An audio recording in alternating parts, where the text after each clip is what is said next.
Good morning and welcome everybody. Where's Charles? The owner said he had another appointment that he couldn't miss. He said you had heard his input and that he would catch up with the minutes of the meeting, and if he had any questions he would contact you. Right, okay, well look, we're just going to carry on.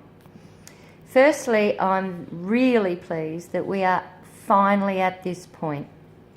The Australian Hardware Newcastle Policy and Procedure Manual Upgrade Project has been a while coming, and it's become imperative that the Newcastle store is consistent with the Wollongong store.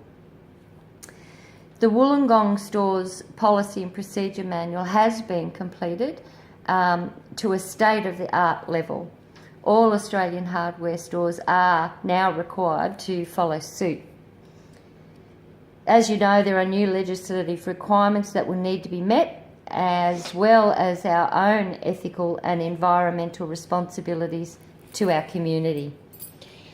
Well, as WHS manager, I'd like to know which other stores are currently upgrading their manual. Maybe we could look at their work and see if any of it is relevant to us.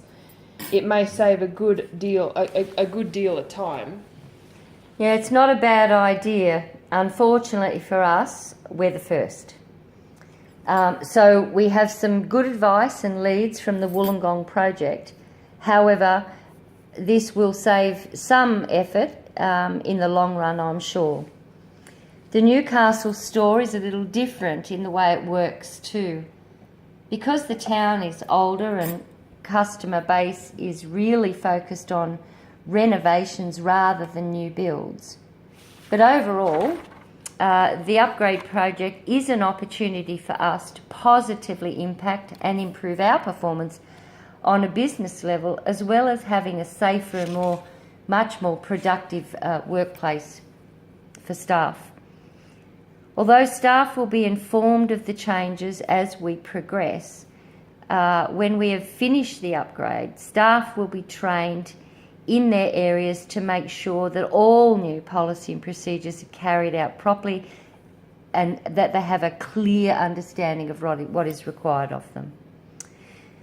For those of you who don't know, the team will consist of the financial administrator, who will be doing the daily financials with the support of the financial manager at head office.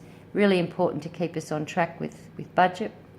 The WHS manager, Johnny, will be overseeing all risk assessment documentation in conjunction with department heads John, Paul, George and of course Richard.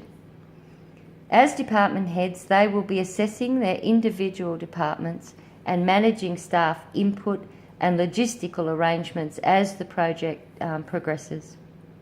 The financial team had the preliminary budget tentatively approved by head office yesterday. Yes, that's correct. It's a tight budget at 20,000, but doable if we go about it in a practical and ordered way.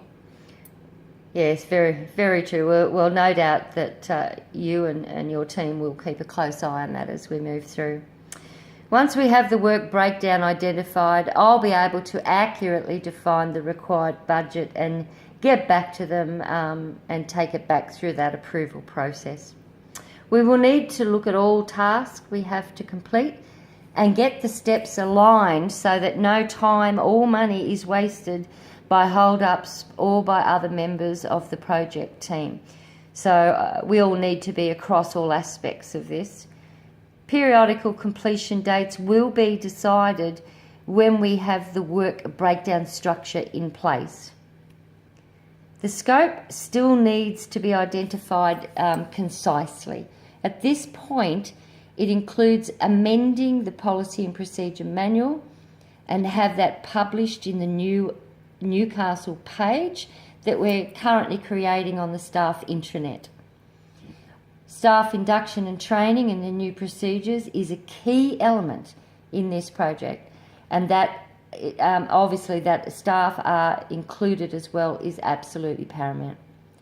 Staff records, the records staff is already looking at training on the new software to monitor progress, budget and completion dates, which is a major step forward and will be crucial to the successful outcomes. Will the scope include staff feedback during the process? Good question. No, not in the statement itself, but staff feedback will be important, will be very important, in fact, a very important part of the departmental process during the writing of all the new policy and procedures. We will also have regular meetings where staff will be informed of progress and can voice any of their comments or concerns. Paul, you and I will make a time to fine-tune the scope and circulate it before the next meeting. We know that we know what we have to do and we know what our objectives are, and they are achievable in the next 10 weeks, when headquarters are expecting these changes to policy and procedures manual to be completed. Thank you, team. I know we're going to have a hard 10 weeks ahead of us, but the result I'm very looking forward to.